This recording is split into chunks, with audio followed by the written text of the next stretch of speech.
আমাকে যদি স্বাধীনতার কথা জিজ্ঞেস করেন, আমি প্রথমেই বলবো ভাত।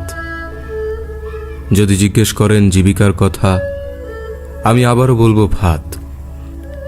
যদি সভ্যতা ও মানুষের কথা জিজ্ঞেস করেন, আমি বলবো পরম করুণাময় ও অশেষ দয়ালু মহান কৃষকের নামে শুরু। আপনি অ্যাথেন্সের দার্শনিকদের কথা বলতে পারেন এবং দেখাতে পারেন ইউরোপ জুড়ে রেনেসাঁর স্মৃতি। আমি তবু মগজ আর পাকস্থলীর বিতর্কে পা না রেখেই বলবো ভাত।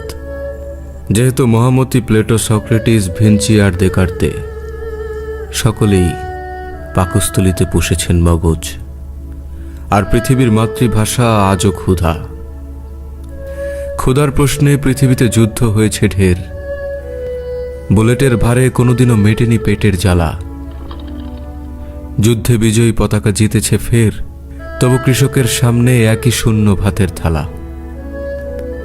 অতএব যতদিন ভাত দিতে পারছেন না, কিসের স্বাধীনতা, কিসের জিন্দাবাদ, ততদিন আমার সকল চিৎকার হবে ভাত।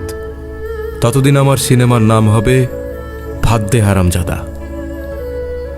ততদিন আমার কবিতার নাম হবে ভাতের ভূগোল। এসএম সুলতান ততদিন আঁকবেন পরিপুষ্ট ভাতের ছবি। আর যতদিন ভাত দিতে পারছেন না, আপনার পতাকা, পোস্টকার্ড ও সংবিধান ডাস্টবিনে ছুঁড়ে ফেলুন। তৃতীয় বিশ্বের জনপদে জ্বালানির বড় অভাব। দরিদ্র চুলোয় কিছু লাকড়ির খরচ বেঁচে যাবে।